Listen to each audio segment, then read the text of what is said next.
So the time has finally come. We actually have some real Nintendo Switch 2 news, and it could be good or bad depending on who you ask. Welcome back to the channel, everyone. Today we're going to be discussing the recent article that just came out from Bloomberg analysts talking about the Nintendo Switch 2, its release date, screen size, and a couple other things that I want to discuss. So if that interests you, make sure you guys leave a like and subscribe for more Nintendo Switch 2 news. Every time we get some good nuggets of information that's not just no BS nerd typing on 4chan, I'll be making sure to do a video because I'm honestly super excited for this console. But without further ado, let's get right into this article. So we have the article right here. The headline is Nintendo's next Switch console coming this year with LCD, and that's going to be the bummer part. I know for some people, definitely for me, like I have a OLED, Switch OLED, my phone's OLED, damn near everything's OLED nowadays. So but we'll get into the reason why. If it's not obvious, it should be. So the next console from the Kyoto company to have 8-inch LCD, and that's part number 2 to this. So if we go back to the previous original Switch, that had a 6.2-inch LCD screen. The Switch Lite had a 5.5-inch LCD screen, and then I believe the Switch OLED has 7, and that's because really the bezels are just thinner. Oh man, so rip OLED for now, but let's get a little bit more into this article. So Nintendo company will launch a new console this year, and that's I don't know if that's really news to a lot of people. For me in particular, I had I'm involved in the gaming space. Like I'm always keeping up with gaming news. I had a good idea that the Switch 2 was gonna come out this year, and I know we've been having rumors for 2-3 years about a Switch Pro, Switch 2 this, Switch, something revision coming out for a while, but this year was just it's time. It's been 7 years, as this article already pointed out, since the Nintendo Switch 2 initially launched, and wow, 7 years flew by. Like I was literally a senior in high school when this freaking thing dropped. So the new device from the Kyoto-based games maker will be responsible for doubling in shipments for so-called amusement displays in 2024. So right now, Nintendo's ramping up production to prepare for these, for the Switch console. So they're getting all these LCD screens ready. And we'll get into the reason why just right now. So LCDs, it's obvious, guys.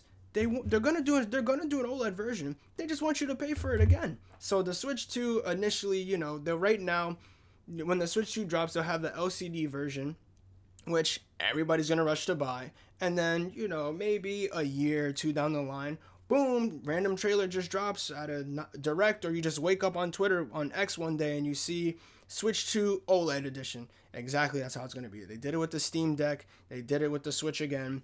That's just going to be the business model. They want you to double dip as much as possible, and they're a company. They're trying to make money, so it makes sense. So we'll see. Right now, they're saying that the Osaka-based Sharp company last year said it was supplying LCD panels and working closely with the maker of an upcoming console that was in the research and development stage. So, guys, be mindful. Bloomberg, right?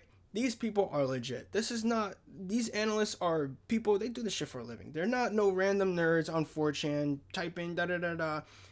These people know what they're talking about. So, like, I'm going to take this damn near as fact. So right now we can see the shipment increase right now is increased nearly double. Let me see, 12. It's more than double in their amusement displays, as they call them. So they're preparing for something big, and I wonder what it's going to be. It's not going to be a Switch with a Switch 1 with an LCD screen, I'll tell you that.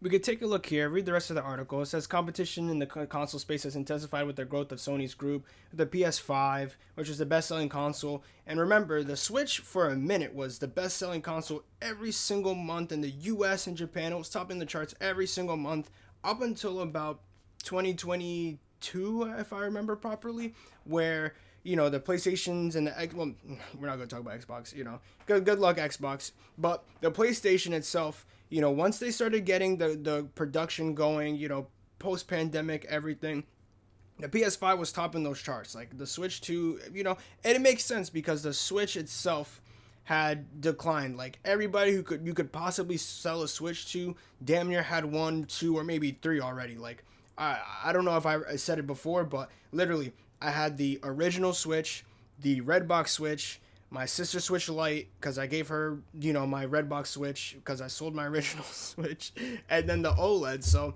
everybody who possibly wants a Switch can already have it. They've already maxed out. The charts they're not hitting the top of the charts like how they would. And the Sony, of course they're gonna. Everybody who didn't have a PS5 up until that point needed to get it. So it makes sense that the decline in the Switch sales, the original Switch sales, would decline. So the article then continues on to discuss about Xbox and them releasing new editions of the Xbox Series X. And like I said, Xbox and Nintendo really never have any crossover like that, so I don't really see any Xbox being a threat to even PlayStation itself. I don't see it being a threat to the Nintendo Switch 2 itself. And then the final paragraph of the article continues to go on talking about how better hardware for the platform with improved graphics, storage, and other capabilities will help invigorate Nintendo's appeal and raise the ceiling of the quality of its games. So, and that's the big issue people have been having, especially over, I mean, even since the Switch has initially dropped, like, luckily Nintendo's able to optimize most of their games well.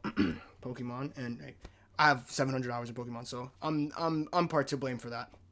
But the problem with the Nintendo consoles has never been, you know, the ability to play the games. It's always been their ability of, you know, the quality of them. And with this new console, of course, we're going to get more. It's going to be more powerful because it just needs to be. You know, everybody's complaints now is not that the Switch is boring, not that the games themselves are trash. It's just the quality of the games. Everybody wants to play games. And I'm not going to say 4K. At least definitely not no 4K in handheld. But if there's going to be any upscaling that they're going to do, it might be with NVIDIA's new technology. Because even remember, the chip in the Switch, the Tegra X1, was even old for the time. So hopefully that this new chip that they have either has, you know, some real beef to it, or it's going to be using some type of AI upscaling, which can really add some much needed power to it without necessarily taking up more power consumption.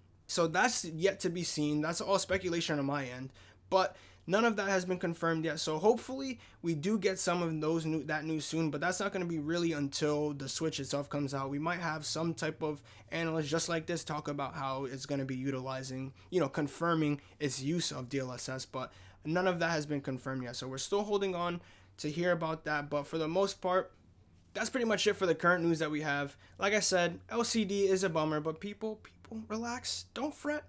Nintendo is ready for your wallets. Don't you know, question that. Nintendo's ready for your wallets. They're gonna get you your OLED model. They're gonna get me my OLED model because honestly, it is a bummer, but it makes 100% sense. They're gonna be able to manufacture it, more money, faster, boom, boom, boom, boom, and then boom, couple years down the line, OLED model. You want it. I want it. Everybody wants it. We're gonna buy it again, even if it's an extra $50 like how it was for the original Switch. Was it extra 50 or was it an extra 100? I don't even remember at this point.